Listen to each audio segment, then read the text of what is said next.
Yo, yo, yo, what's up, y'all? It's your boy Big Mike in the building. Swish for real. I got my co-host with me, Boogey Bob. Boogie, how you living, man?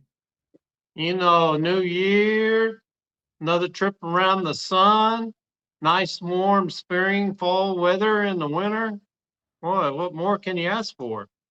Yeah, Facts. 82 degrees Nah, real talk. Christmas And Day. speaking of the real talk, Paul Miranda, man. Thanks for hopping back on. People, give him the shout outs, give him the love. It's good, man. How you living? I'm very well. Thank you for asking. God bless you. Just living the dream, man, day by day. 10 and Man, one can't day at a ask, man.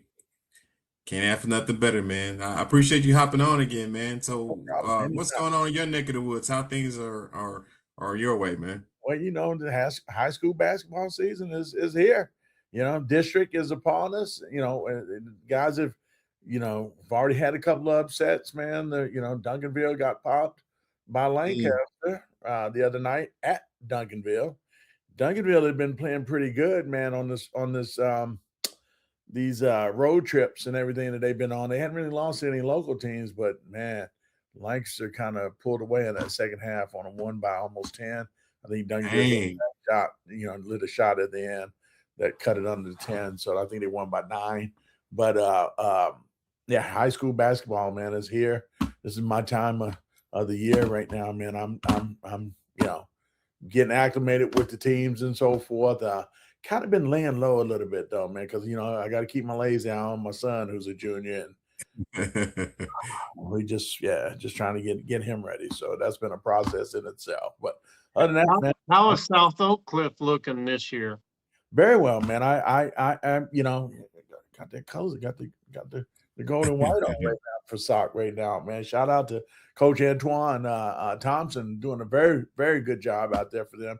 I don't know what their record is right now. I'm a little behind on the records and everything. I'm to tell you the next time I'm on, I will have you a good updates of what everybody's records is, the districts and so forth, and give you a good rundown for. I think next month we'll be talking about playoffs next month, February, Nice. right? Yeah, Yeah, we'll be talking that's Yeah. about. when the fun starts. Yeah, That's yeah, that's Yeah. where I hooked up, got your name, your number. yeah. So before we get to the run sheet, you and I went to Hoop Fest. You were there the whole tournament. Oh yeah. What is your impression? Because I've been bragging on this guy. What is your impression of Jackson Richardson, Jason Richardson's son? The dude gets off the floor. Yeah, we should have expected that already because that's how Jay Rich was when he played. Yep. You know, um, I Well, he played defense in that Hoop Fest tournament. He played defense, shut the other guy down, and yeah, that's and definitely he's something unselfish. doing back in the day with playing no defense. This kid has got the all around game. I mean, he's playing for the goat, man. Of Texas high school basketball. I mean, I know he's in Florida now, but David Peavy is going to demand that you play on that defensive end just as hard as you do on that offense end. I think that kid has definitely bought into it, and talking with Peavy about that kid, man. It's just he said that kid's just a great kid, super kid, man. That he enjoys coaching. He's definitely one of them guys that glue guys that you love coaching, and he spoke highly of him, man. That Southeastern Prep team is very good, man. Oh yeah, that's CJ, the tall, skinny guy. I think. Roster, Yeah, yep. roster. He's I was waiting to see Marcus Spears' son light it up, and that CJ, he just ate his lunch. And like Marcus Spears, like got some garbage baskets, but CJ just ate his lunch. I was a couple weeks later, well, a couple weeks ago, I was at Nolan High School, Catholic Prep out in Fort Worth, right there off of 30. They had Nice. grind session out there, y'all. And the grind session is something like the Nike YBL, if you will, of high Mm-hmm. school. Nike has their own stuff that they're doing high school now. And the grind session has a few of those Nike schools on there as well. Some Mm. great basketball. I should have called you, Bob, because I forgot you're Fort Worth, and I should have had you come out there and next year or whatever the next one is. I'm gonna have you come out there because I met with the guy that runs it. He's talking about making sure that he puts it out there a little bit more, and I'll be kind of, not a collaboration thing, but yeah, I'd love to go. And thanks for the tidbit on the press pass for the Hoop Fest the week in advance. I think next year I'm gonna make sure I get that. yeah, and like I said, if you call me or whatever, we'll kind of, work on that end, is see if I can help you out with that as well. The Hoop Fest is real hard to get press passes these days. Everybody and their mama is trying to get in that thing, man. Well, the funny thing is I didn't go up the stairs and I walked in and didn't nobody say anything. Nobody checked or even looked for a press pass. If I'd have gone in and taken a seat, nobody would have said anything. Yeah, no. They do it on the floor. They come check you. You got to have a different wristband, if you will. Yeah. So they're checking on the floor. So matter of fact, they made a couple of announcements on that. Yeah, they don't play at that event. They will walk you out of We there. had a parking. There was more games this year and more teams than I've ever seen at Hoop Fest. Yes, because he had every gym with a team. He had every gym with a team in there. Even in the back in the dungeon. This is the most teams. I don't know what the numbers were. Maybe one day we try to get Glenn Smith on here with you guys if you want to do that. Yeah, absolutely. Because Glenn Smith, man, has a few tournaments across the nation that for high school boys. He has one in Utah. He even has one in the Bahamas, y'all.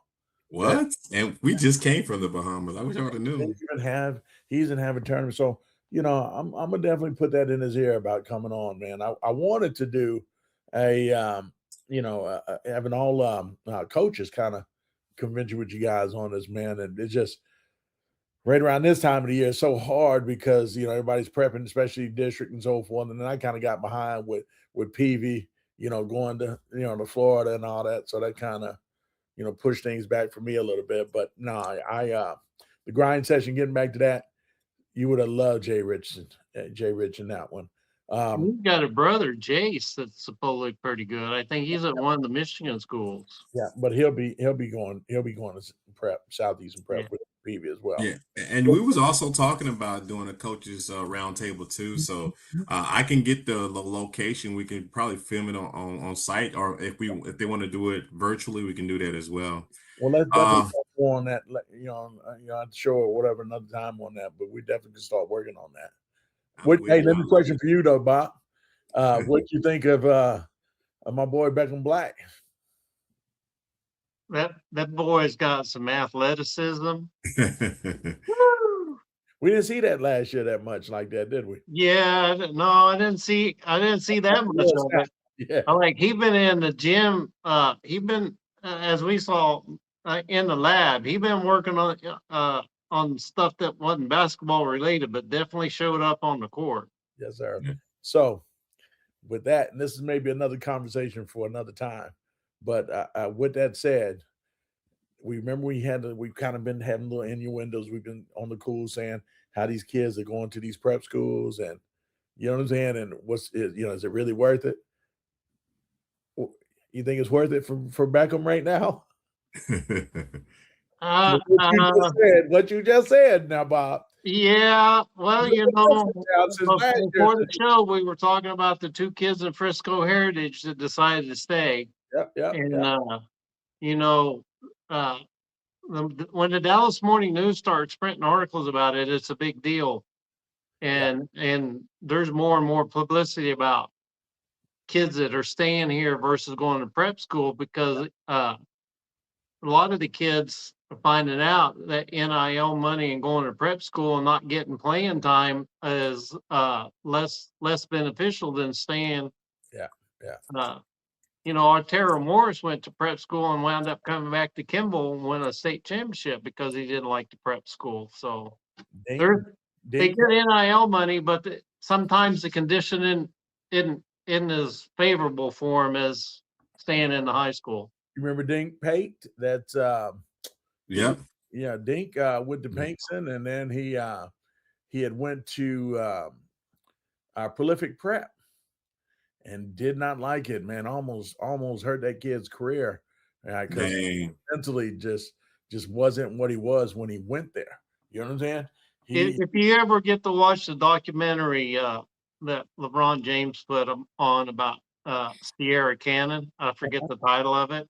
Okay. And they talk about the kid from East Coast. I don't remember if it was Boston or New York, and how he didn't adapt. He almost quit in mid season, but wound up becoming their star. That was Bronny's freshman year. But there's I think it's on Amazon Prime, about these kids that adapting to a prep school, but this was a focus on Sierra Cannon. Okay. I don't know if I can watch anything else right now other than my Beast games just started on the 7th. So I'm kind of well, you'll have something for the summer. Yeah. Okay. All right, guys, let's get cracking with this topic, man. It's been crazy right now. February the 5th of this year will be the NBA trade deadlines. There have been some moves already, and there's going to probably be a halt to one move that, since this particular player had got injured yesterday. Let's talk about the NBA trade deadline, some of the top news about it. Paul, we're going to start with you, man. Your thoughts on, typically we see trade got moved. With Trey being moved, what does that say about his career, and any other players come to mind that you think will be ready to get moved other than the guy who got injured yesterday, and his name is Anthony Davis? Street clothes, that's his name. Right? Yeah. You know, we've been saying this for how many years now? Like at least 6 for sure. Is that just coincidental, or is that just the way it is with that guy? That's why I said we never should have gave up Luka for that dude. I've said that from the very beginning. I mean, we're not going to get anything out of him. Trust me, nothing worth it. But to stay home on Trae Young. Let's stay home on Trae Young. I don't like it for him. You know, I'm a Trae Young fan. Especially going to Washington. Yeah, I mean, people careers, as I said earlier, they die in Washington. I don't even understand, why that city has a team now still. Seriously. This, Chocolate City is dead. You know what I'm saying? It's not a city that neither one of us want to visit. I don't think.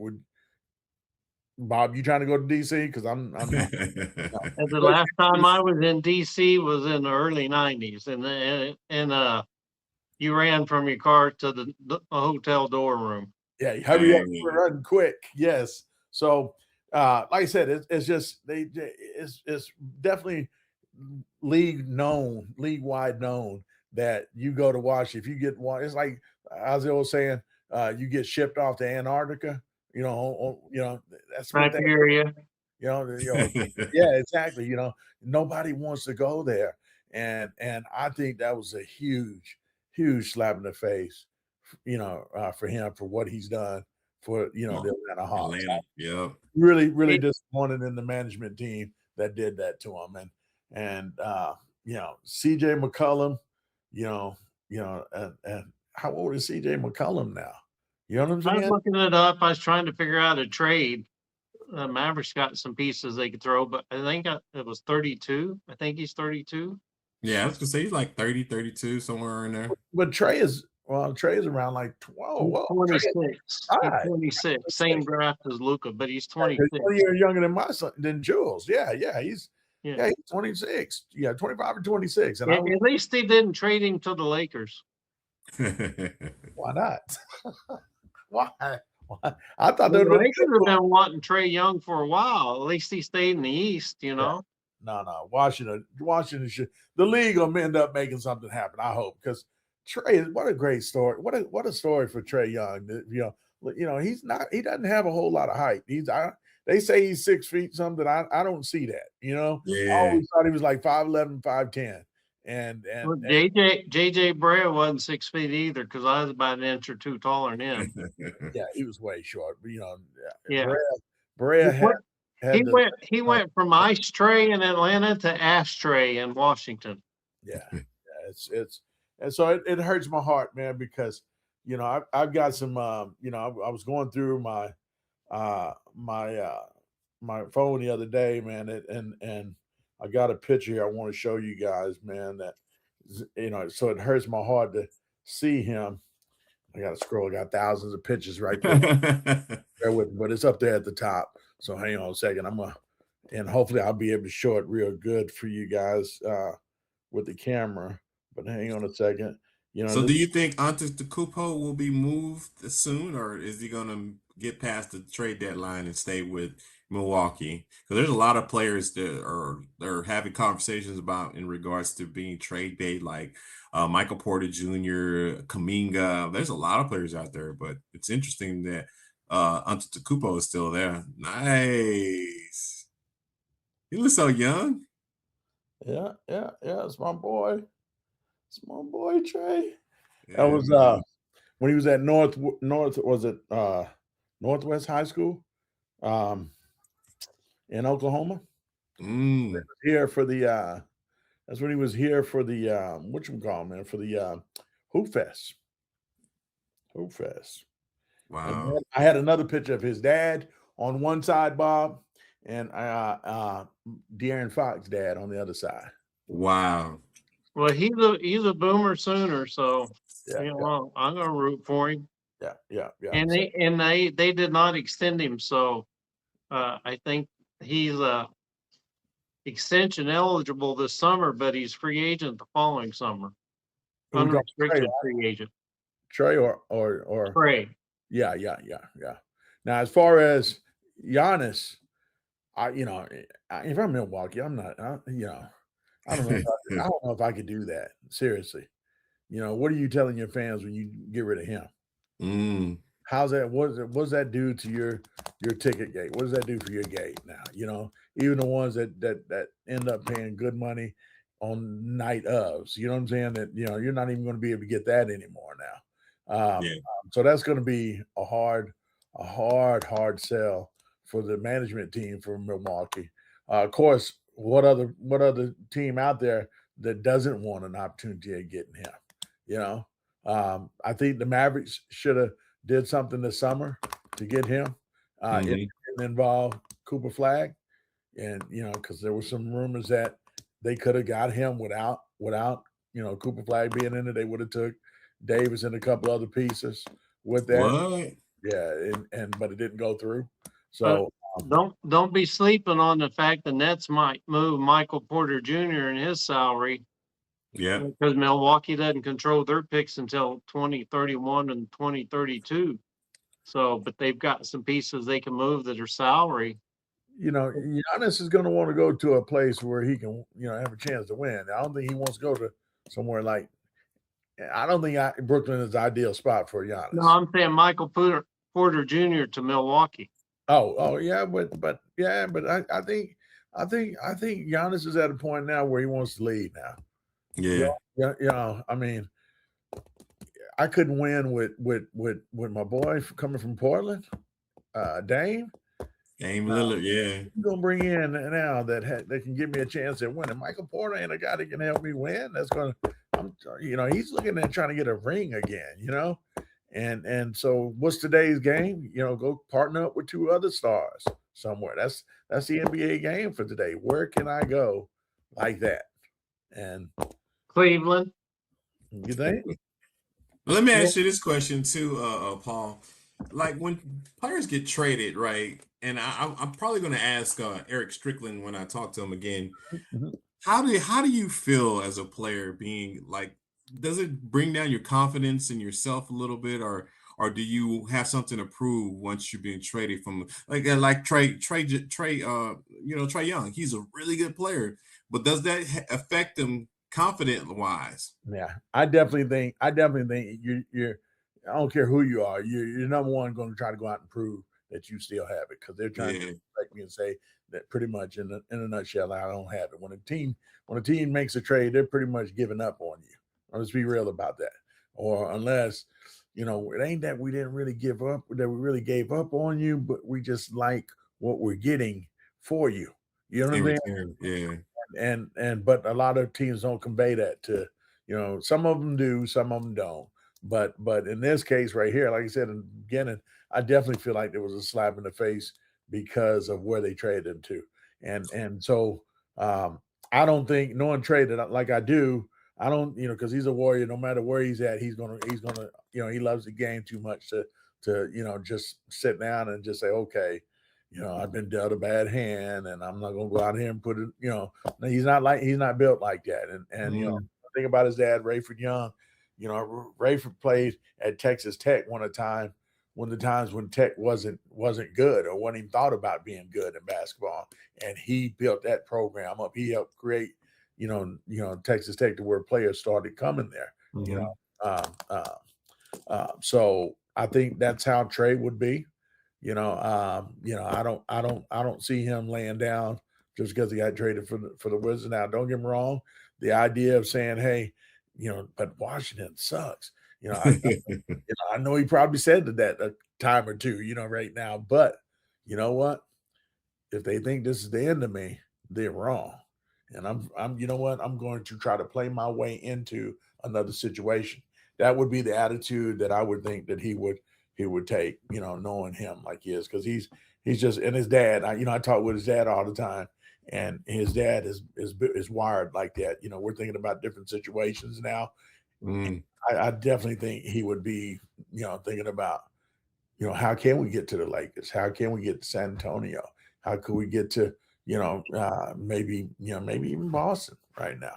I know we're talking about, leaves are falling in Boston right now, but you add a guy like Trey, into the mix, that green might be, spring might come a little early, for the Celtics. So, that's where I'm at on that. I don't think he lays down. So I got one last question for you on that subject too, as far as Trey Johnson goes. Mhm. Do you think, like this is what's been said about the team and the chemistry with them? They say the team plays much better with Trey off the court, and I think it's more so of the defensive side of it. Your thoughts on that? Well, a lot of people don't like playing with a ball hog. Let's keep it real. This kid shoots, with range, don't he hit it, pulling, that coach pulling his hair out by the shot selection that he has. And if the coaches feel that way, 9 times out of 10, all the players feel the same way when they're on the floor thinking that they're open because everybody's open, Now I got to find a way to get a rebound so I can try to get the ball. The only way we get the ball here is if we get the rebound and put it up off his misses. Those are some of the the kind of innuendo statements that are made behind playing with guys like that. They got to have a volume. We call them volume shooters. James Harden. Yeah, James Harden. Oh Lord, just get under the rim, get close to the box so you can get his rebound if he misses. Those kind of players. It comes with the territory. So. But there's one place that if he winds up to is straighten that out, and that narrative would change. He went to the Miami Heat. Okay. Had to play for Spoelstra under Pat Riley. Nobody would consider him a ball hog. He had to shoot like that as a rookie because there was no other players on that team. I think that's why Jimmy Butler wanted to get out of Miami, bro.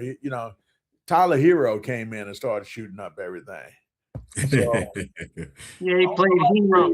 Man, about Spoelstra being this kind of coach that handcuffs you from shooting the ball and all. I don't know if I can roll that because Tyler Hero he was jacking it up for a while. Yeah, pun intended. He played hero ball. Yeah, that he did. So, Bob, your thoughts on the NBA trade deadline? I know we spoke about Trey Young, Kobe White, Zach LaVine, James Harden. All these guys are potential trade pieces. Give us your thoughts on some of the top news when it comes to the NBA trade deadline, which is be February the 5th of this year. Well, where there's smoke, there's fire. So, a lot of these people posting on Facebook or ESPN or some of these, they're just clickbait, trying to get viewers. But when you start hearing, when you start seeing it on ESPN on top of all these clickbait sites, then there's like where there's smoke, there's fire. There's 3 names that are real hot right now, and one of them was released today. But Jonathan Kuminga has been mentioned by a lot of teams. He's young. He just signed an extension. Golden State don't really. They want one more ring, one for the thumb, and he's young, and they don't think they can build around him. So Kuminga's name keeps coming up, and then just released today, John Morant has agreed and talked with Memphis about trade Yeah. possibilities. You're listening. And his numbers have gone down. He's only shooting 20% from 3-point range and only 40% from the field. Be careful with that word shooting with John. Yeah. I mean, he's a version of Russell Westbrook, but not quite as athletic or as defensive or all hustle. And then another guy who's been traded quite a bit and always involved draft picks is Kristaps Porzingis. KP is being talked a lot. Atlanta just dumped one salary, and they've got that New Orleans pick.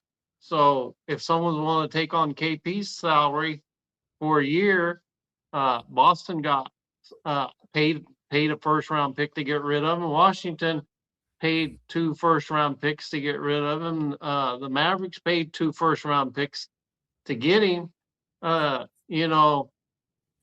We already got a glass man, street clothes. Is like, why not get another one? He only played one game in the finals, but that was enough for them to win the series. But he's got a big expiring contract. Those are the three big names you hear. Of course, Anthony Davis, street clothes, have been talked a lot about the last 2 or 3 weeks, and they're like, don't play him. The owner maybe didn't want him coming back from the twisted abductor, groin, ankle, whatever, because they probably trying to trade him. But he tore a ligament. It came out late today. He tore a ligament in his hand. It's crazy. And so I suspect he it was going to be tough to trade his big contract, and he wants an extension, but he'll probably get traded in the summer. But a couple other names, the Sacramento Kings, they're kind of in la land. Yeah. Not LA, la land. They're just in the middle of, they're not good enough, but they got some good players. So let me ask you this, Bob, on Sacramento. Could it be more ownership or more of coaching that causes them not to really reach the pinnacle since you remember they had Chris Webber and all them back in the day. Now they just, since then, it hasn't really been nothing. Well, they've had some talent go through there, and they've had good coaches. Mike Brown was the coach there. Yeah. The ownership did change a few years back, but I mean, you got DeRozan, you're not even in the play-in, and you got a player like DeRozan that you might be able to get something for. You got a Zach LaVine who was hard to trade in the first base, but they picked him up. But the name you're hearing more about is Sabonis. Yep. Sabonis's name keeps coming up in trade. So, they're in that quandary of do we go for it and play with old players, or do we go completely new and rebuild? And they're in la land. They're just which way do we want to go? And I think that's where it's not so much coaching as where the organization. I think Doug Christie's actually done a pretty good job coaching them. So, Bob, what do you think about them trading Ja to the Bucks? I heard that was something that's like, they putting that in the fish grease a little bit, man. I don't know if he actually got in the grease part of it yet. He might be still sitting in the flour, Yeah, I don't know if that one's been simmering in the pot long enough. Bobby Portis, Ryan Rollins, Kuzma. Yeah, Kuzma's been bounced around. But they played Sacramento and lost to him last night, and there's a Keon is his first name. Keon George, is it? No, Keon George. He's on Washington. But he was a hell of a defender, and he was hitting 3-pointers against the Mavericks last night. He's exactly the kind of player that most teams, low salary, young. He's exactly the kind of player. Keegan Murray had that one great rookie year. He hadn't done He's anything nice. since. He was nice though. Let me ask you on this note too. This guy's name's been mentioned a lot too. Zion Williams. You think they'll probably move him this summer or before the trade deadline? Who? Zion Williamson.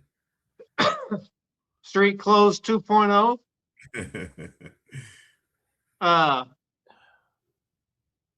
New Orleans has got his replacement already. And we'll talk about him in the next question. Okay. Zion's in shape. He lost some weight, but he still sprains an ankle or hamstring or quad, or he's great. His muscles are just like bodybuilder muscles on a basketball body. Yeah, he's athleticism. He's great when he's on the court. He's just not on the court very much. And they signed him to an extension, which I'm sure they would love to have back. The interesting fact about Zion is that's who they got the #1 pick when they traded AD. It's amazing all these teams that trade their superstar away and then get the #1 pick. Cleveland, New Orleans, Mavericks. Yep. No, it ain't amazing. Conspiracy theory. Them ping pong balls have some kind of weight on them. You don't get to actually see the real pulling. You do notice that, right? We don't get to see the actual pulling of how they come on. We get to see the aftermath of who, we trying to save y'all, the viewer, some time. Yeah, I want to see the actual pulling of the ping pong. They got the #1 pick. Facts. So my last question on this subject for you, Bob. Lauri Markkanen. I know he's in Utah right now because they kicked our butts yesterday.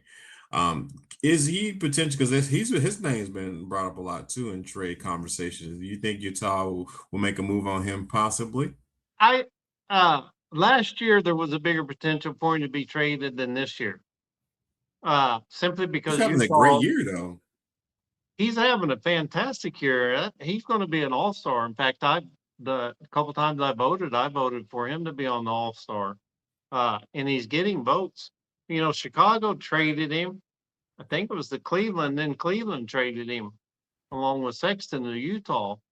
It's like, but yeah, he's a dynamo. But like, I don't think Utah is going to get rid of him. They got youth and they build, but they actually have the potential to make the playoffs this year. And if you've got the potential, or at least sniffing the playoffs, then you've got a chance. You're not going to trade a guy like that that's young and on an extension for fairly reasonable for, not a super max contract. You don't usually trade those guys. You let Sexton go and Jordan Clarkson go. To me, it looks like Utah is building around him, and they got Ace Bailey, and what was the other guard? Other local kid on that team, Keontae George's on that team. Played at Louisville, and then played at Louisville Academy. He was looking pretty good. So, who do you think out of all the potential players that could be traded this year in 2026, who you think has the best upside as far as being a good player for our potential team? Because I know, we talked about Lauri Markkanen, we talked about Giannis, and Giannis probably not going anywhere. Who do you think will be the best player besides Trae Young already being traded? But so you're talking about established first tier or second tier, all-star, or on the cusp of all-star. So if you're looking at some of those, then you got to look at Charlotte and LaMelo Ball. I mean, there's some upside. There's some definitely upside there. Maybe just a bad fit, and they've got some young players. That's the kind of player who doesn't already. I mean, the ones you mentioned, they already have Sudu, kind of a name for themselves already. I'm not sure if Markin has made an all-star. Maybe he had, but and one of the players we're going to talk about later has made his name. So it's like the Keegan Murray, the LaMelo Ball, the guys that they're on the cusp of like a breakout season.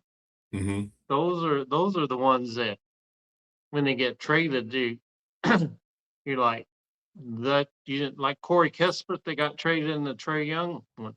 He's an up and coming player. So the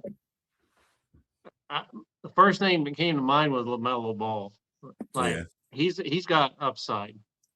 But What you I'm don't gonna want, unless you're going for a championship, what you don't want to trade for is downside. Somebody who's getting overpaid and is aging, and their aging is showing. And I'm going to ask you the same question. This is my last question on this subject too that I asked Paul. A player being traded, do you think that deals that kind of hinders their confidence? Paul gave his answer on that. What are your thoughts on that? Does it bring them up, bring them down, or does he? What is it? What do Well, players think? to quote a famous Maverick, he said, "You go to Utah." Great. We're talking about Derek Harper when they were talking about trading him to Utah. You're like, you go to Utah. But the other is my friend said once a player's been traded, the chances of them being traded again are more than 50%. They're very high. So players that get traded typically get traded more than once. Look how many times James Harden's been traded. Russell Westbrook's been traded. Like, and those are upper echelon players. Mm-hmm. So probably the first time is a shock. I mean, think about Luka when he came back to Dallas. He's crying. He can barely watch the tribute, appreciation video. Yeah. and then he goes and scores 45 points. So there's going to be people that have ice in their veins or want revenge, and there's others like what happened to Josh Green. He got traded, right? We hadn't heard hardly anything. It was like he went to Charlotte, right? He went to Charlotte. When Donnie Nelson was the Mavs GM, he traded a lot of players that were fan like them. Brandon Wright comes to mind. And they're like, why would you trade that guy? And Donnie Nelson had a track record of nobody he traded ever amounted to anything after he traded them. And none of them had, maybe got draft picks, but nobody ever became a superstar or, a foundational rotational player. So, GMs that can do that you're like, okay, he's got a name. He had one great season, a career year, contract year. Like, I'll trade him and get some pieces. And then you never hear from that player again. Like Brandon Wright got traded for a first round pick, went to Phoenix and did nothing. But he had two fantastic years as a Maverick. So, I wouldn't be surprised the Pacers is still waiting on Halliburton, but they've got a lot of players, Naismith and Nebhart's brother, and they lost their center, so they've got a lot of Carlisle. If you got one great specialty, Carlisle can use you and make you look great. And Carlisle, he never really liked playing rookies at all, for sure, and that's one of his one of my pet peeves about him. But he played Luka from the start. So, yeah, but he didn't. Luka was a phenomenon, kind of like Dirk. I know, but my point is, Carlisle has a way of making a player look great, and then when they go to another team, they don't look great. Yeah. So you're trading on a high value. They just made the NBA Finals. It's like those are good role players and good glue players. So maybe the first trade the players, but then they want the money, but then they want to go play for the team they want to play for. So they sign for the big money and then demand to be traded. Well, if anything positive come out of the Luka trade, it's that player control completely got flipped. Because the whole league reacted like, what? Luka got traded? If Luka can be traded, anybody can be traded. So like, you hadn't heard a player that signed for big money saying, I want to go somewhere else. How many times did James Harden say, I want to be traded. I want to be traded here. And management obliged you through a fit or what have you. But they signed for the big money and then demand to be traded. Like they want both sides of it. So I think the players, once they realize it's a business, then they the on the court stuff is that's just the method for the business, and it the players that are on the upper echelon, they're almost used to it. It's the middle echelon or the younger players that get offended, and their careers either take a nosedive and they're out of the league. Randy told me one time, Wild Dog said over 50% of the players never make it past year 4 and get a second contract. Mm. Yep. They sign that big contract as a drafted player. After that 4-year contract is up, that's it. They're out of the league. So speaking of younger players, the NBA Rookie of the Year, the competition is, man, it's out there amazingly tough right now. Now, it's been one of the best draft classes in a while. Paul, have you had a chance to kind of take a look at what's going on with these rookies this year? I mean, speaking of Cooper Flag, that boy in Charlotte is going Nipple, on down. Hey, yeah. I didn't think that kid was going to be this good. God, I didn't think that would translate to the league. Seriously, what he was doing in college. He looks like Andy Griffin, whistling, and he is just getting busy. Dude's gonna win. I know Cooper Flag is in the running and all that, but what he's doing in Charlotte, if he doesn't get hurt, that's who I think is gonna win it. Hands down. Don't get wrong. Everybody else is doing pretty good. That kid right there is killing. He is. Do you think it's more so of what? Because I know we were talking about LaMelo Ball earlier. Is it something that the LaMelo's doing point guard wise is getting Knipple the looks that he needs, or just Knipple just that guy? I think combination of both, man, because you hit that on the nose. Melo has started being a little bit more point guardish now instead of trying to jack everything. I did notice that too. I wasn't going to say anything about that, but yes, you hit that on the nose, Mike. Something's different about the way LaMelo has been playing. I've been saying that the whole time. I'm like, man, that ain't no LeVar Ball kid right there, dude. Not that dude. That, but yeah, I think it's a combination of both, man. I really do. I like the way he's doing as a point guard, but I'm liking the way that kid is getting buckets, though, man. He's Doesn't he remind you a little bit of a young Klay Thompson? He's more killer though, man. Than But I'm just talking as far as the shooting motion, and being able to catch off the dribble. Everything's good on that. I just think this kid is more of a dog. Klay was too nice, too pretty boyish with it. This dude is straight, like he was in the Bronx and coming out one of them Teenage Mutant tunnels or something. They've been hiding this kid, somewhere. You don't need no more kids to go to because this guy is doing it. I mean, I'm telling you, I didn't think this guy was going to be like that. I thought he was an overhyped Duke player. You know what I'm saying? Here we go. Not Christian Laettner, but what is it? Cherokee Parks.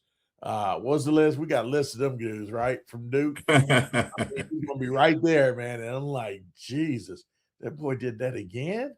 Wait a minute, how many did he get? I'm going back and forth with my boys, and like, man, Dad, my oldest boy Jules is like been a huge fan and been telling me about that kid, all year. So yeah, I like him, man. I think that's the guy. Flag is doing very well. He turned it on. I was a little scared for him in the beginning. What is it, about the first 5 or 6 games? He got out the gate a little slow. They had him at point guard though, so you gotta understand that. But yeah, I get that. But he still had the ball in his hands, man, and hell, all of them are point guards these days, damn near. When you don't have a point guard, I mean, hell, LeBron was playing point guard for whoever team he was on. all them years. So, that's the way the league is, man. Uh, what's my kid's name? Yeah, Flag is a dude though, man. I was, I said I thought he'd have a good year. I thought he would definitely be the front runner, not just because he was the number one pick, but because he's always been that guy, over all these kids that's in the league now. So yeah. But dude, at Let me Charlotte, ask you this question too. Like, I know Cooper Flag got drafted #1. So Dylan Harper got drafted #2. You think if you had to compare, right? yeah, he went to San Antonio, and I was hoping that we kind of got him, but I kind of like Cooper now. But my question is, like, do you think it's obvious now that Knippel's having a better career, but if you had to redraft right now, as far as these players playing potential right now, what they're doing in the league, would you take Dylan #2 or would you take Knippel #2? I would still take Dylan. Dylan's athleticism and the things that he does still, that's going to be that's long termish. You know, I still keep waiting for 12 o'clock to strike for Knippel. You know what I'm saying? Yeah, I get you. I, you know, Cinderella story. I think that story's going to end. But every time he just keeps doing it, and I'm like, damn, he did it again. So I'm not, even though I'm in there with him, right? But I'm kind of out of there too. But man, I like my guy at San Antonio though, man. That kid is something nice. Dylan Harper. And Ron Harper's son. Yeah. Now So Ace Bailey, like has it. he kind of impressed you a little bit? He ain't done nothing to me, man. The bad attitude stuff, you could tell he didn't want to get traded. I mean, he didn't want to go there, and he meant that because it's showing. But he's had a couple of good moments, but man, the majority of it, man, I'm not feeling him right now. Now, maybe he's one of them dudes that goes off to somewhere else eventually, and he finds himself again. Here go that saying that Bob just said a while ago. I mean, we're talking about Utah. You know what I'm saying? Who wants to play in Utah? Not named Keontae George, because Keontae is loving out there in Utah. I've seen his mom. Matter of fact, at the grind session, Bob. She's part of the Beckham Back club. With Jennifer, the mother, and all that. So she was here for that, and she was talking about how he loves it in Utah, man. Yeah, he gets to shoot. Yeah, and that's what he's going to do. Yeah, I mean, who are you going to cover, Markkanen or George? They've got two studs that can score. You fill in with defensive players around them, and you got the team. Yeah. Mm-hmm. That's why I'm like, when you said trade him, I'm like, wait, trade him. Yeah, that's Utah love them kind of players right there. There ain't no way they letting that Markkanen kid go. No, that's not happening. And your thoughts on VJ Edgecombe? Hadn't really seen a whole lot of him this year, being honest with you. I ain't seen him at all, as a matter of fact. But I've saw my guy at Utah. I've saw going back to Dylan, man. I didn't like Dylan at Rutgers. My nephew was supposed to play with them that year, his freshman year, and my nephew decided to opt out and not return. And he forfeited that 6th year. He didn't want to do it. And but I watched them play because he came in there with all that hype. What was the other guy's name that was with him, Mike? Do you remember the other freshman that came in with Dylan? Because he was somebody's son too. Yeah.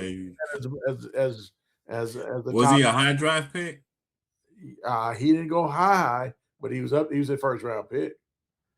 That's a good question. That name's gonna come to me, man. I'm gonna end up pulling it up, but I didn't like Dylan at Rutgers, but I like him.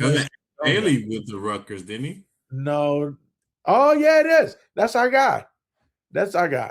Yeah. That's why I didn't. Because I didn't like it. That was the other reason there. Because I thought they were both overhyped, seriously. But I like that kid at San Antonio. Dylan is he looked different, and it didn't register that was the same kid. So now I have 2 more questions for you, and I'll pass it over to Bob. All right. Derek Queen for New Orleans. Do you think he's gonna keep Zion to the bench? What are your thoughts on his performance so far? Been solid. I think guys face it, man. Zion's done, man. Yeah. I don't expect nothing from Zion from here on out. I'm be honest with you. I wasn't a huge fan of him, and when he was in high school, I He was thought a highlight show. he was a gimmick to me. Yeah. And I don't like players that I think just don't take the game serious enough. I never felt that he took the game serious. And great bounce, great athleticism, and all that. But we all know as you get older, you got to take care of your body. You know what I'm Yeah. saying? And I never saw that with him. He was eating nachos and in between games, and he 1 hour sit, and I'm like, Jesus, ain't no telling what else he was doing, yeah, Bob, I don't know what else he might have been doing. And His personal life was in the news a lot last year too. yeah, Man. then he getting all these women, I don't know. And my last question, and I think you already answered it earlier, but who do you have as far as the rookie of the year for 2026? Knipple. Knipple? Ain't yeah. Because think about this, man. Seriously, who has it harder? You know what I'm saying? Knipple. Cooper? No, Cooper got it easy here in Dallas. And when the point guard really come back, if he comes back, Kyrie? When Kyrie come back, I was trying to get Uncle Drew out, and I couldn't get Uncle Drew out. When Uncle Drew was going to be on and popping, man, and so he'll have it way more easier once. When is he supposed to come back? By the way, he's supposed to be coming after back. the trade deadline. Yeah. Yeah, they don't want rumors if he comes back before, he's ready to come back for January. But they said today after the trade deadline because they didn't want a whole bunch of rumors about him being traded. So when is the trade deadline? 3 weeks. It's February 5th. So why? Oh man, see, are we that far out of? Are we that 3 games out of the play-in? Where are we at in the standings? Let me pull the. I think we're 10th or 11th, somewhere around there. No, they're 12th. They were 11th. They sank to 12th. They're 3 games out of the 10th spot. Right now, we're 11th. Yep. Memphis is ahead of us by like 3 games. Portland, Jesus. Yeah. And Phoenix too. Phoenix traded all their old, worn out, overpaid veterans, and Phoenix goes to Phoenix, man. I was hearing that too, that he might be going to Phoenix. That's one of the teams that's talking about kicking in for him. Because they were talking about playing him because Dylan is trying to what's the name? Dylan Brooks. Trying to get him out there. They've been playing hella good lately, Phoenix, with Dylan Brooks. I'm surprised that they doing that great. He's the next coming of Pat Beverly with a better shot. I was going to say Dylan could shoot the ball at Oregon. That dude was a scoring machine. And when he went to Memphis, all of a sudden he became a defensive guy. And I was like, wait a minute. That's Penny Hardaway though. Penny was always like that. Yeah, but Dylan, I wasn't expecting that because the way he shot the ball at Oregon, he ain't think it didn't even look like he thought about playing defense at Oregon. And then it was like, this is what he had to do. You know what I'm saying? And he bought into it. And so I'm thinking when you can do that, make that kind of transition, right? And then you get to go back to doing what you used to do in high school and college, it's easy. Game comes easy. So I don't like that he messes with too many people head. He really be messing with LeBron left and right. Yeah. Oh my God. I think LeBron is ready to just smack. And like I say, he's Patrick Beverly 2.0, but a better shot. He don't like Dylan Brooks. But of all the rookies, Paul, we expected Harper, or I expected Harper to do well, just because of the pedigree, and everybody expected Cooper Flagg to do well. Right. And some expected Edgecombe to do well. Okay. But New Orleans took a lot of flack for trading up in the draft to take Derek Queen. Yeah. And I don't know about you, but I've watched them play the Mavericks 2 or 3 times. Of course, we're talking about the Mavericks. but he reminds me of Randolph. Randolph. Rebo. Yeah. Yep. Now he needs a little bit of body sculpting. I wouldn't say he's fat, but just body sculpting. But His footwork is phenomenal, man. and he's burly when he decides he wants to go to the rim tonight. Nobody going to stop him. He's kind of like Popeye Jones in that regard. And Zebo, he's a great rebounder. Like Derek Queen don't sleep on him. But I'll ask this question too, because you pretty much covered rookie. We talked about this last year. Who does the league need for them to win Rookie of the Year? And I will say the league needs Cooper Flag to win it because he was the number one pick. They gotta justify what they did, not the Mavericks. That was an NBA move. That wasn't the Mavericks that made it. Poor Nico. See, poor Nico. I agree. You got to bite a bullet for an NBA decision. You know what I'm saying? Yeah. But that's what I'm getting to is that there's certain times the MVP, we were talking about this, the league needed somebody other than Joker to win it after 3 in a row because there weren't many players that have won more than 4 or won 4. And it's like for the league and the marketing, the NBA marketing, that Kneppel probably should win it or Edgecombe. They should be up there. But the league, to save face, they probably going to find some way to throw some votes Cooper Flag's way somehow. They got to make that happen.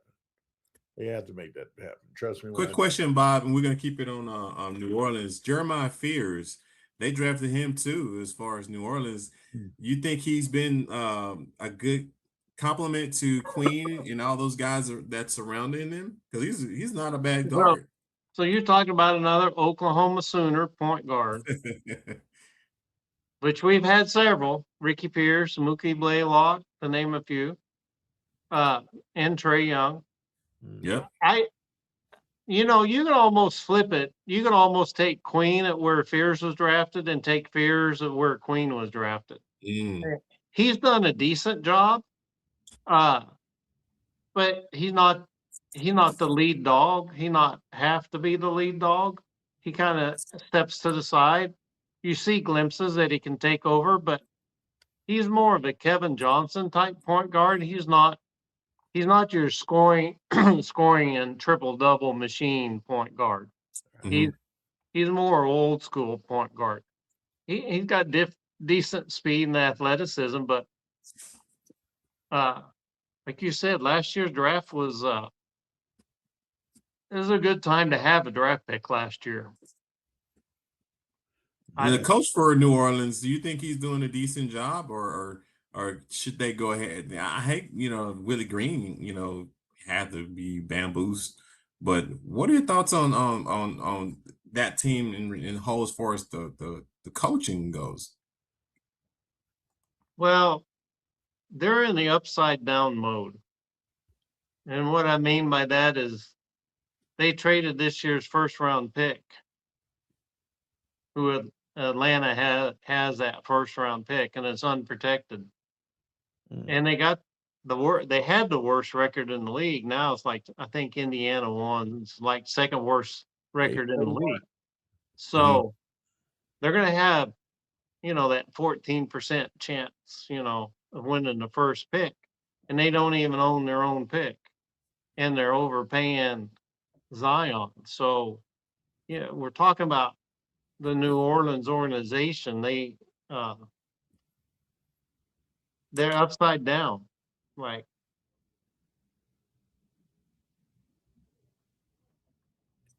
yeah, it's crazy. Let me ask you this last question and then move on to the next topic. Who do you have for a Rookie of the Year? Well, I got to go with I do like Kneppel. I thought when I watched him in the NCAA tournament, I like, that dude can shoot. And that's why I drew a comparison to Klay Thompson, or maybe even a Devin Booker. I got Cooper Flag's growing on me. I posted on my page down here, boogiebob.com. There's a posting of Paulo Banchero, who we all like, Mhm. his stats and Cooper Flagg's stats.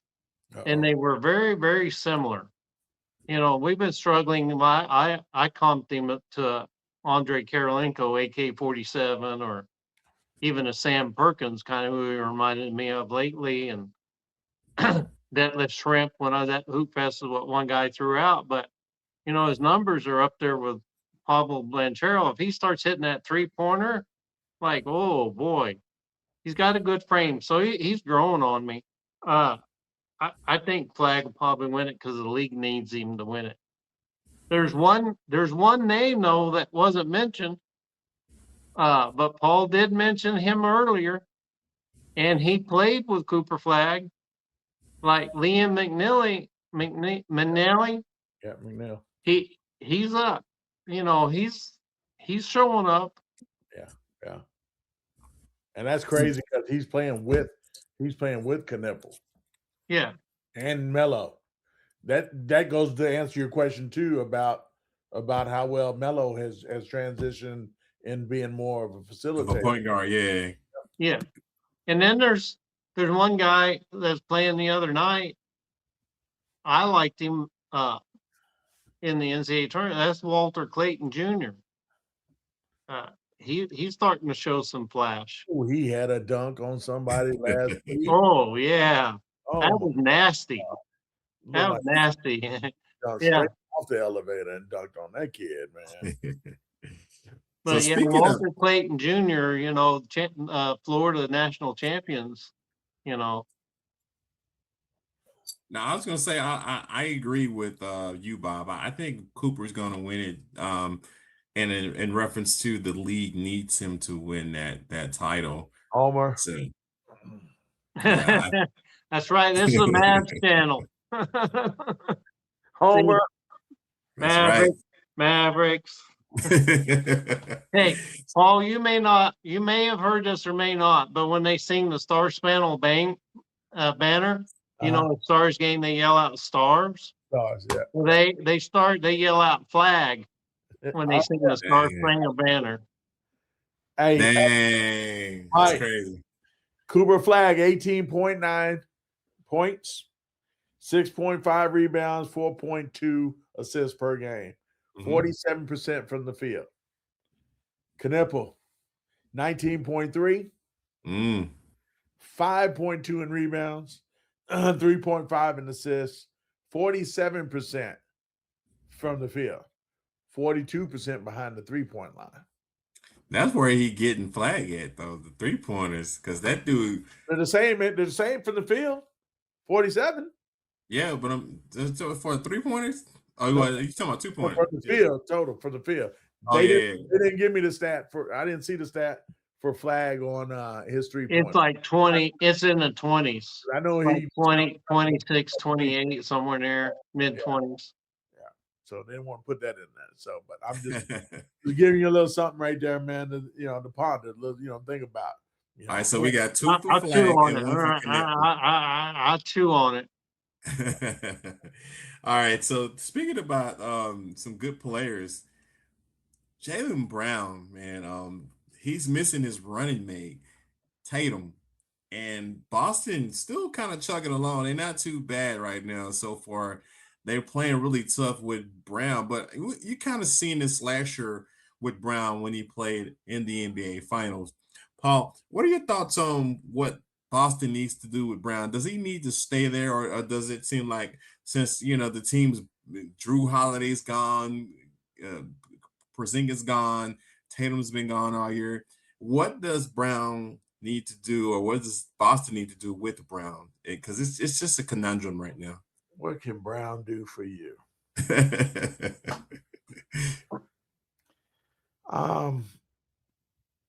That's a hard one, man. Being honest, when I saw that on the list today, I was like, "Ooh, that's a hard one right there," because Tatum's name has been mixed up in some couple of trades, and as a matter of fact, there was some talk about the Mavericks might be.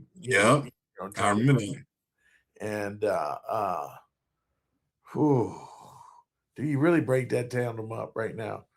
Without at least trying to see what Tatum's going to look like, because they said Tatum I'm surprised he's not back yet right now because they said he was well ahead of schedule on that, and they're just being taking precautionary measures right now. But geez, I don't know if I would want to break that tandem up, man. Yeah. But then again, that's a lot of money invested in. Got up in 2 players. Yeah. And But so I didn't think they were going to work together like that. But they kind of remind me of Scottie Pippen and Michael Jordan, but not offensively as far as Michael Jordan goes. But I'm thinking the chemistry them two have is something that's to be studied. I would think more on the Bo Kimball. What's my guy's name? Bo Kimball and God, I forgot. Mookie Blaylock? No. Hank Gathers. That kind of level scoring point wise. Was going. I don't know if you guys remember that. I might be showing my age right now. So. And Hank Gathers is the one that died of a heart attack, and Bo Kimball shot his first NBA free throw left-handed to honor Hank Gathers. Didn't Bo Kimball play for? Am I speaking to the wrong? I thought he played for Atlanta. And he also played for the Clippers. Okay. Yeah, he also played for the Clips. But they were one of the best scoring tandems that I could think of back then. Or I can't really think of any NBA tandems like that could really score the ball like those two. And that's why I was saying, it's just hard for Shaq and Dwayne Wade, or Kobe and Shaq. They could score on that level. Well, I'm talking about as far as those position players. I'm saying, Small forward. I'm not talking about tag team. Tom Chambers and the Shrimp in the day in Seattle were a pretty good pair. That was a good one. Yes. Yeah. But defensively, could they hold a candle to Tatum and Brown? Brown is a beast defensively. Tatum's overrated in my mind as a defense. I think that was Drew Holiday and Derek White, because Derek White came back and blocked a lot of shots as a guard. Yeah. But that was more team defense, in my opinion, because they played very well team defense. But individually, Brown shut whoever he was guarding down. He guarded Luka. That was one. Nico said that was one of the reasons that he wanted to trade, because Jalen Brown basically stopped Luka. That's not the reason. Nico didn't have nothing to do with that trade. He only had to tell you what he thought you guys wanted to hear. That was Adam Silver and the powers that be made that trade happen. Yeah. So we need some viewers. Make him a Laker. Exactly. So much better when we got New York, LA, Boston. As long as them guys are winning and maybe one team from Texas, we're good. And now we're trying to build San Antonio back up. So there's only going to be one team, or maybe Houston. We can't have all three of you guys. That's them. That's the way it goes, man. That's the league that we live in right now. Yeah. So if there was a team that wanted to pick up Brown and be a good fit for Brown, who would you think that team would be? Other than all the sorry teams, I mean, of course, we're talking contenders right now, right? I would love to see him in Dallas. Yeah. I'd like to see either one of them because I love Tatum. Tatum. Yeah, but to get Brown, you'd have to give up PJ because they play the same position. I love PJ, but I think give up PJ. That's my boy too. Yeah, I love PJ, but I'm like, dang, Brown is a beast though. Brown is consistent. PJ, I love him, but he pull I ain't got no hair, but he make me want to pull some hair I ain't got sometimes. Cause be like, bro, you got it. You just got to keep pushing. You put Jalen Brown on the Nuggets with Joker and Jamal Murray. Let's put him with Giannis, man. And Aaron Gordon. Now if he go to Milwaukee, it's with Giannis or something. But I think they would make him. They wouldn't leave him in the East for sure. They would probably send Brown to the West somewhere. Yeah, ain't no doubt. So what team in the West do we look at? Denver, Oklahoma City. Can't come to San Antonio. Ooh. What if he went to Charlotte? No, Denver. If he went to Denver, that'd be dope. But I think since Charlotte is young, up and coming, if they get Brown, because think about that. Yeah, but Charlotte's in the East. They're not. Yeah, you're right. That is an East. That's where he's from, though, around that North Carolina area, right? Yeah. So that would be good for him. Well, I'll say this: I don't think Boston don't trade MVP players. No. and he's not MVP of the league, even though this is what I wrote. He's got some votes this year for MVP, and I predicted that or before the season start that he should be in the MVP running without Tatum taking some of those votes. But he's MVP of the finals and MVP of the Eastern Conference Finals, not Tatum. So if Tatum doesn't come back, Paul, and Brown still, well, we know he's going to come back, but just hypothetically, if he doesn't come back, who would be Brown's running mate? He needs to have a running mate. Who's really available? That's why you got to go look at Boston now to be one of the main teams trying to get Giannis right now. Seriously, I would be all in, even if it meant letting Tatum go there. Yeah. I would try to. But would that make Boston a powerhouse? Because then you only have those two. It all depends on what you're giving up to. No, they got a good bench. They got a lot of good role players there in Boston, man. Yeah. And Derek White.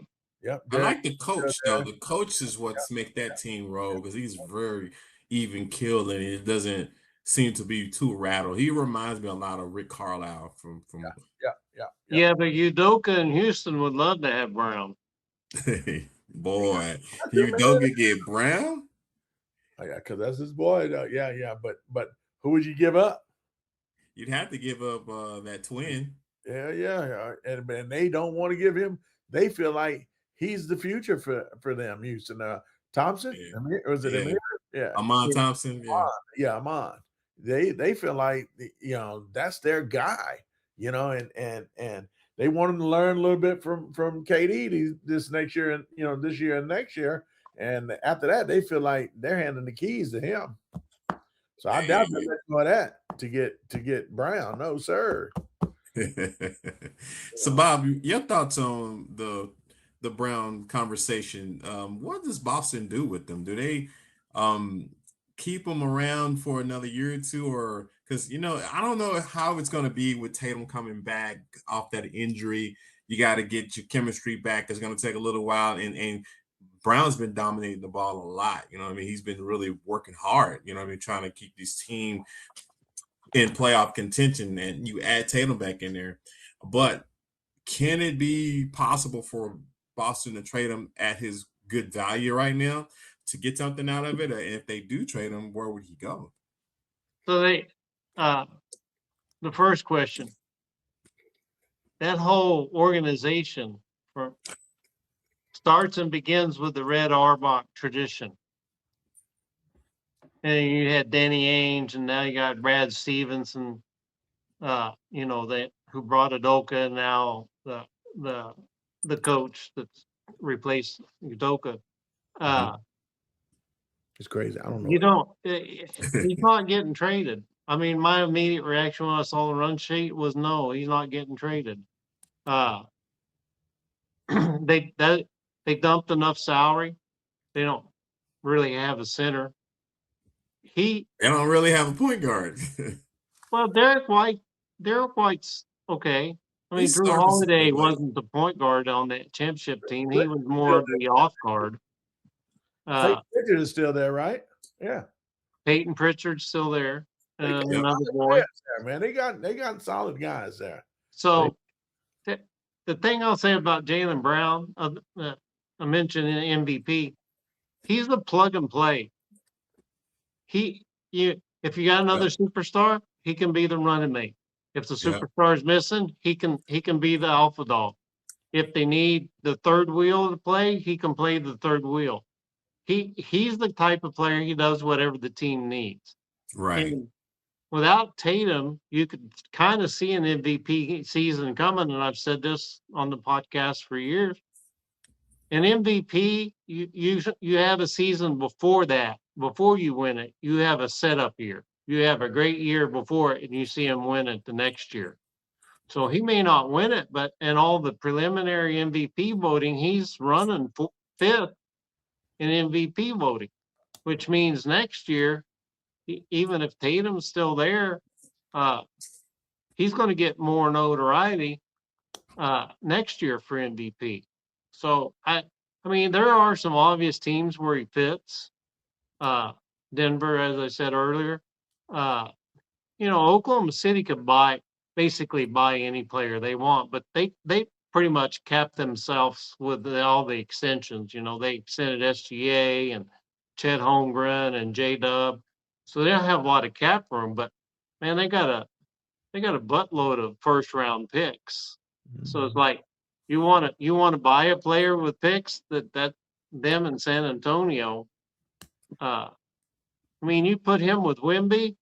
Whoo! I mean, I'll say this: San Antonio and Oklahoma City played 3 times. San Antonio's won all 3. Mm. Yeah. And Wemby didn't even play in one of those games. But Harrison Barnes having a career renaissance. But can you imagine Harrison Barnes and Brown as your wing players, Wemby, and then your other guards are Castle and Harper and You got to give up one. and De'Aaron Fox. You got to give up 2 of them to get a Brown, man. Mm-hmm. I was thinking the same thing, man. Maybe going to trade Dylan Harper and and Castle actually. Yeah, or maybe De'Aaron Fox because of the salary and all that. That's what the NBA trade machine kind of shows you. But matter of fact, that's what I was thinking. You look at the fit. I mean, with Wemby can block. He can go from one corner 3-pointer to the other in 2 steps. I don't know if you saw the other day. I don't remember who it was, but somebody dunked on Wemby, and Wemby didn't even have a chance to jump. But Brown is a Celtic for life. He ain't going nowhere. So that means time got to go. But I don't know, man. When I go up to Massachusetts every August, and I fly into Logan Airport, and everything in Boston, billboards. I didn't see not one Jalen Brown billboard.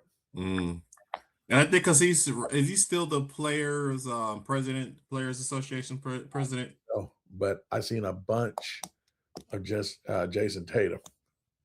Yeah, he gets the press. Yeah, he gets the press, but Tatum didn't win the MVP of the Eastern Conference Finals or the NBA. So, Tatum does get a lot of press. So I always say the guy that ain't nobody looking at always wins those kind of awards versus a guy like Tatum. Kind of like Kawhi Leonard when he won MVP in the finals. That was out of nowhere, in my opinion. And then, oh, he is that good. Damn, he is good.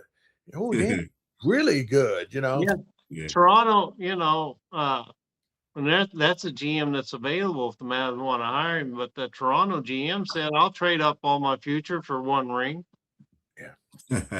You remember they didn't want to pay Jalen that money, by the way. Y'all remember that, right? Yeah. But that was a good running team between Leonard and Siakam. You had two wings that could score. Yeah. And in keeping with Boston, I'm going back to you, Paul. This guy, he originally didn't get drafted by Boston, but he got drafted by Minnesota out of high school. And he was a phenomenon. I mean, back then, high school players coming out, you had a lot of hits and very few misses. But if you come out of high school, man, his nickname is the Big Ticket, and we're gonna kind of do a deep dive into the career of Kevin Garnett. What are your thoughts of when you had an opportunity to watch him in his Minnesota days? Man, so you want to go ahead, Bob? Some interesting facts. They never call him Kevin Garnett. They always refer to him as KG. KG. Yeah. And it's like Durant. You might hear Durant, but they call him KD. So they're like, when you start being called by your initials, and that starts putting you in a different stratosphere. But he was also one of the last to come out of high school because the NCAA rule at the time, you could go straight. You gave up college. You couldn't play in college if you entered the draft. In the NBA collective bargaining agreement, you had to play at least 1 year of college or be 19 years old. So there was a lot of high schoolers that didn't get drafted. He's one of the few that came out of high school and made an immediate impact. Moses Malone's one of the others that comes to mind. He's got 1 chip.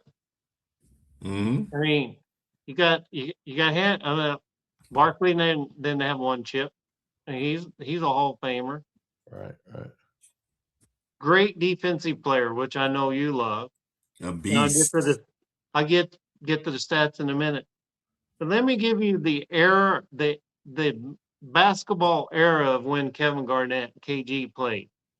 Here's just a few of the other names that played during that time period.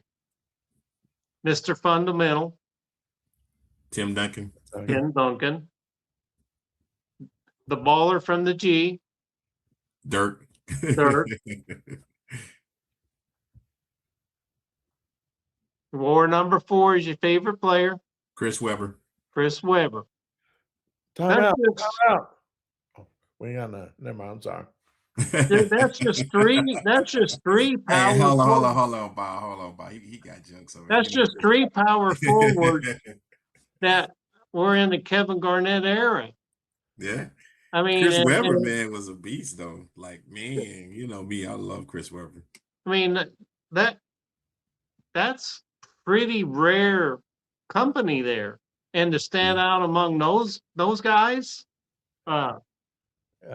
Here's his career stats. By the way, he went to Western Conference Finals in Minnesota. Yep. When they had Latrell Sprewell. Chuck And Martos. Sam Cassell. Yeah, Sam Cassell was still balling at that time. And Wally Zerbiak. Wally World. Oh, yeah, I didn't really like him though back then. Here's his career stat: 17.8 points a game, 10 rebounds a game, and 3.7 career. He averaged double-double. He averaged a double-double. Let that sink in. Because 10 rebounds a game for a career, that's tough. He played 21 seasons, made $343 million. So to average 10 rebounds for a career and play 21 seasons, that's pretty dope. Hell no. Nah, for real. 14 times he had Defensive Player of the Year voting shares. He won one. He won Defensive Player of the Year one. He had several second place finishes. Right. Those years that he played though, it was defensive all across the board for most teams. 14 out of 21 seasons, he was on the Defensive Player of the Year team voting shares.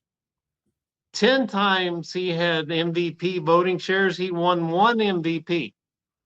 Starting to see a similarity. Dirk had one chip, one MVP. Yep. Dirk didn't ever have one Defensive Player of the Year though. Yep. 15-time All-Star. These next two you'll like. 12 times he made the All-Defensive team. 12 times. Out of those 12, take a guess at how many times he made the first team. 9 times. You must have looked up the stats. He made 9 times. I took a guess at that too. 9. Yeah. He made the All-NBA team 9 times. Out of 12. 4 times he was first team. So if you think about the era of when he played, I mean, we're talking about that tail end of Magic's career. Yeah. But Barkley played during that time. Larry Bird's career ended early. MJ played during that time. You know, when he won his chips 2008, and then the Lakers went on a two-peat 2009 and 10 when they got Gasol. So he played in the Kobe era as well. So you're talking about from Magic, Bird to Michael to Kobe, MJ in between. Kevin Garnett was still making the all-defensive team. Crazy. And I'm not quite sure if you mentioned this, but his jersey is retired in Boston, the number 5. You know, yeah, I did not mention that. There's a lot of jerseys retired. It takes a high bar to get your jersey retired in Boston. Yeah, and he only played for 3 teams: Boston, Minnesota, obviously, and the other team was the New York Nets at the time. Yeah, the Brooklyn Nets. Yeah, they traded. That was the biggest fleece, all those first round picks, which turned into, by the way, turned into the first pick, which they traded to Orlando, who took Marquez Fultz, and Boston took Jalen Brown.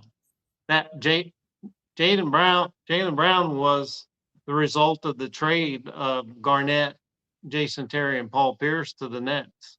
Dang. And the other pick that they got turned into Tatum. Wow. Yep, And what did the Nets get out of it? A bunch of older, high-priced, overpaid has-beens. Still good players, but not earning what they were getting paid.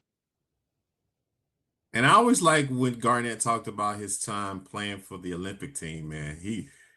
Back then, them boys was a beast, man. So if So you you guys ever talk get a about the chance, Olympic team.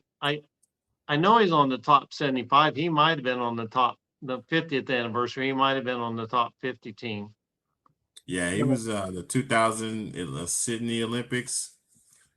That's like the Vince Carter years when Vince Carter dunked over that dude. So I'll give you, if you had to pick, I know you'd take Weber, so I'm going to take him out. But if you had to take Sean Kemp, Tim Duncan, Dirk, or Kevin Garnett to build around in their prime, young in their prime, which one of those four guys are you going to take?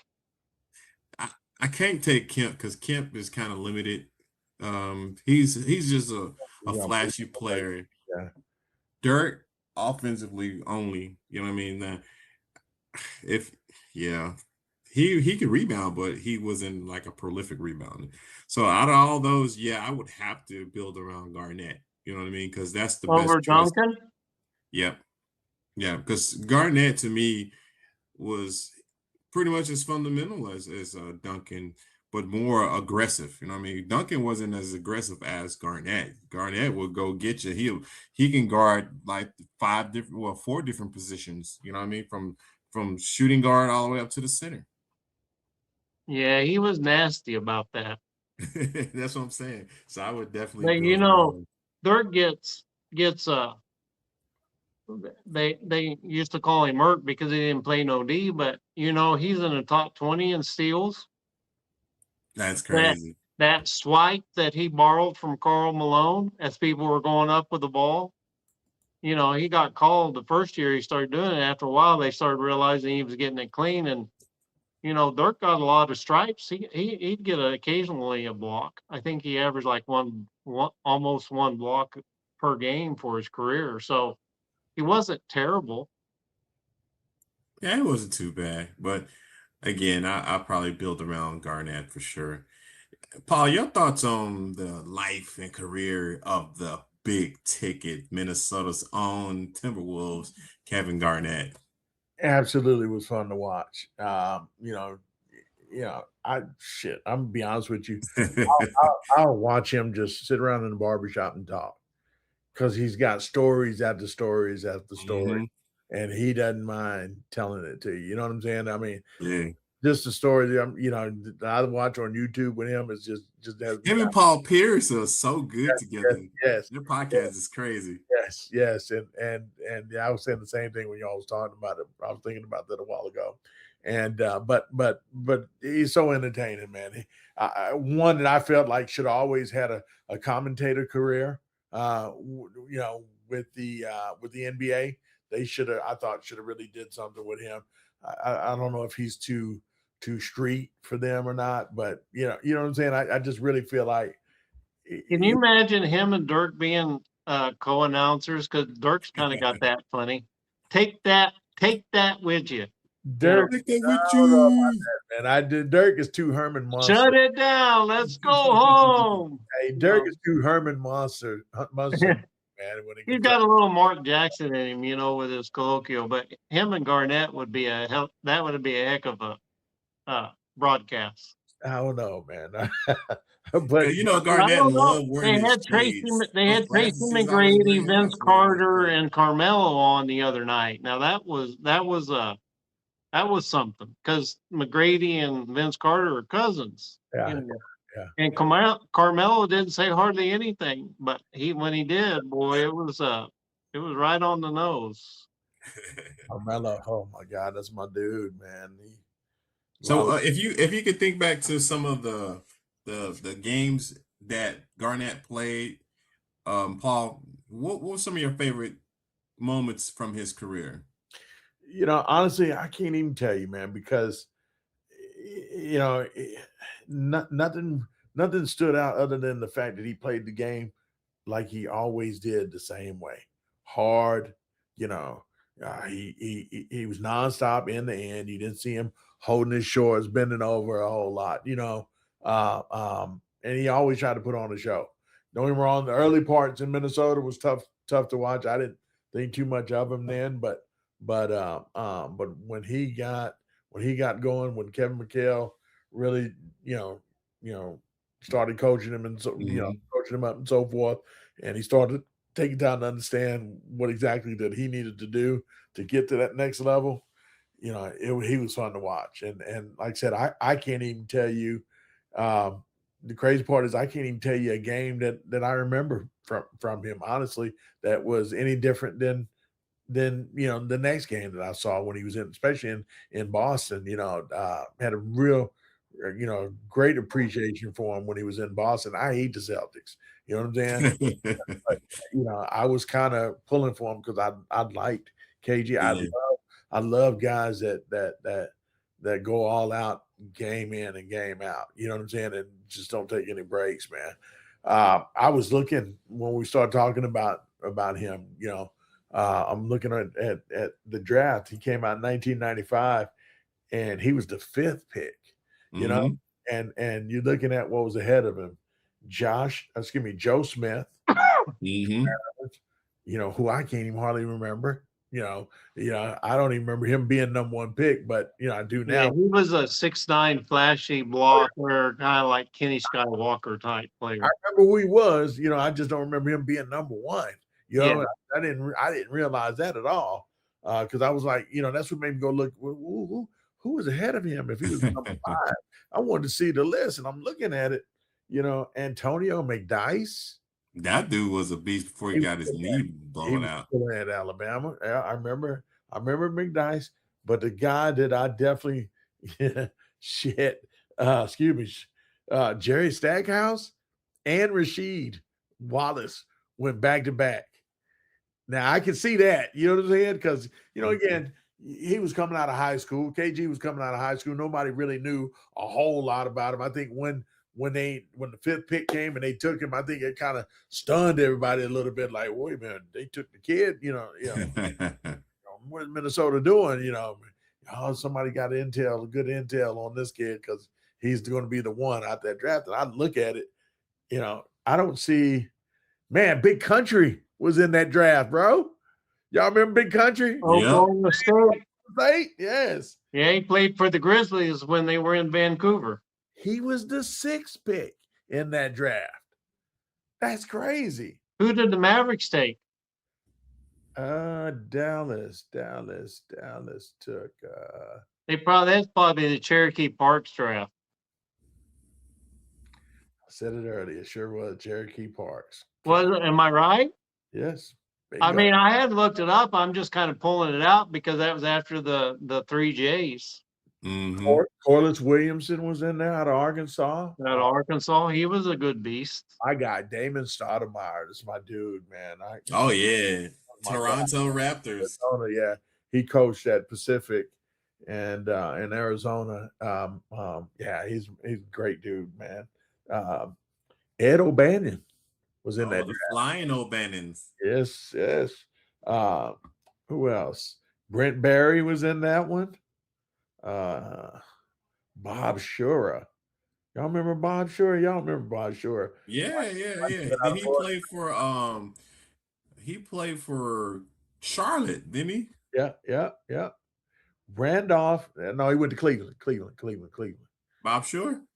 Yeah, sure. Because he was supposed to be the guy to take Elo. Craig Elo's position. Yeah. Elo. But y'all remember Randolph Childress? Point out of Wake Forest? Oh my goodness. He was so good. And guess who was in this draft for real now? Dallas Maverick great. Devin Harris. Nope. Come on, Bob. Look that thing up, Bob. Quit trying to look it up. They traded for him later. Yeah, sure did. In that draft, that same night. They got that dude that same night, I do believe, out of Wisconsin. Michael Finley? Bingo. Michael Finley. Yeah. Michael Finley. Yeah. Phoenix had drafted him. Phoenix Well, drafted. what's also strange about that draft was they had Lauren Meyer and traded him, but I think if it wasn't 95, maybe it was the next year they traded with the Celtics to get Eric Moncrief. Montrose. Yeah. Oh, I couldn't stand that pick. So let me put this on your minds though. When Kevin Garnett won his championship with Boston, what team did he beat to get that championship? That is a good question. Hang on. God dog it. 2008. Yeah, I said it earlier. The year and they beat the Lakers. Yep. Sure did. The Lakers. Yeah. Damn.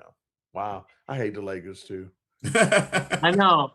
But for a decade, that's all it was the Lakers and Celtics, and I hated both teams. Y'all remember Jimmy King out of Dallas? Who? King, Michigan. You should know him. He played on the timeout team. What was his name? He had no timeouts. Jimmy King. Oh yeah, Jimmy King. Yeah. He was in this draft. Wow. What? Wow. Yeah. Famous Fat Five. He was. Here's a rumor. I don't know how true it is. The first Mavs man was Jimmy King. What? That was a rumor. Was the first Mavs man that would dunk, put on the orange Mavs suit and all, and go up and dunk it. The rumor was it was Jimmy King. I think they said that because it kind of looked like it was the design, the face of it was more to fit his face. It looked like, I would think, because I used to coach Jimmy King in the college league here at Redbird when he was at Plano East. And him and Ray Jackson used to come down for the college league. Ray was out of Austin too. And so, we would have them on our college league team. But his face fits that. That's why people came with that rumor, because it looks like Jimmy King, that the way he So, Paul, let me ask you this question. Lastly, on Kevin Garnett, if you were coaching him in Minnesota, what guard would you have picked for him to be his point guard at the time? Because Sprewell played shooting guard. Yeah. Who would be his point guard? So that was 95. Man, I used to like Travis Best back then too. He was in that. Yeah, until he got hurt. Yeah. He was out of Texas, wasn't he? Yeah. Travis. Was Travis out of Texas? No. I've got a picture with Travis Best. No, Georgia. He was out of Georgia. Georgia Tech, yeah. He replaced Marbury in them, didn't he? I think so. Stephon Marbury was there at the time, wasn't he? In Minnesota. With Dennis Scott and there was another dude, because I remember Glenn Rice on that team? Crimmins was the coach for them that year. Damn. Can't think of that dude's name, but okay. No, I'm thinking I would love to see Travis Best, as point guard for them. Yeah. Not Stoudemire, because they was in the same draft. Stoudemire would have took from. Think so? He took too many buckets away from. In 95, if it was 95, Kevin Johnson would have been. Ooh, yeah. Beast Smoke. Yeah. They had Kevin Johnson, Jason Kidd, and Steve Nash. Sure did. Wow. Wasn't that crazy? That was a hell of a point guard room. Yeah, Kevin Johnson would have fit real nice with KG. Heck yeah. Well, guys, man, it's been a fantastic show again. Paul, man, thank you so much for coming back on. It's been amazing. We appreciate you. We'll let the crowd give you the applause. Thank you. So I'm going to close it out. I'll tell the people where they can find you on the social media streets, man. Give you your handles, and that way they can catch up with you and tell them how much they appreciate you coming on the show. you can definitely come on the Real Talk Nation here on YouTube channel. You can also go to at Paul MDA Talk. Excuse me, the Real Talk on Twitter or X, and then same thing, the Real Talk Nation on Instagram, and there you go. That's me. We'll have those links in the description below, guys. So Yes, yeah. Yep. And we're trying to get him, and we still got to work out the logistics. Get him on once a month to talk about what's going in the DFW in regards to hoops here. So he's going to give you the low, everything that's good with the players, the tournaments, everything. Paul's going to bring it to you guys. So just be looking out for that. Next month, we're going to be talking what? Playoffs. Yes, sir. Playoffs. I'm gonna have the playoffs ready. So, give you the who's who and where they're gonna be at and so forth, and we'll go from there. Yeah, absolutely. And guys, please check him out on X because I'm already subscribed to him. I'll be liking all the stuff he be doing because I'll be like, dang, he's everywhere. Yeah. So I got to get out there. I got to kind of lay low a little bit right now because my son is playing. But man, when he's done, oh my God, you're gonna be like, oh, you're gonna have so much fun on that. So I'm kind of holding some of my material back right now. But yeah, I'm planning on trying to unload some of it on here a little bit though, once a month. Yeah, hey, we'll love it. Appreciate it. Boogey Bob, tell the people they can find you out on these social media streets, man. Give them your handles and kind of tell them where they can find you at. Well, I'm just kind of a one horse player, Facebook and YouTube. So Boogey Bob, or up there, Swish for real. Swish for real, baby. And you guys can find me on Instagram, X, Twitter, YouTube here. Just type in MICKEL Lampkin. I should pop up so you'll find me, man. So still trying to work on my next film. We got it all written up. We're casting now. So once we get that done, we'll give you the link here on Swish for Real. So we appreciate y'all. Guys, again, it's been an amazing show. We are checking out Swish for Real, guys. Thank you so much. Peace. That's it, Pray. Deuces.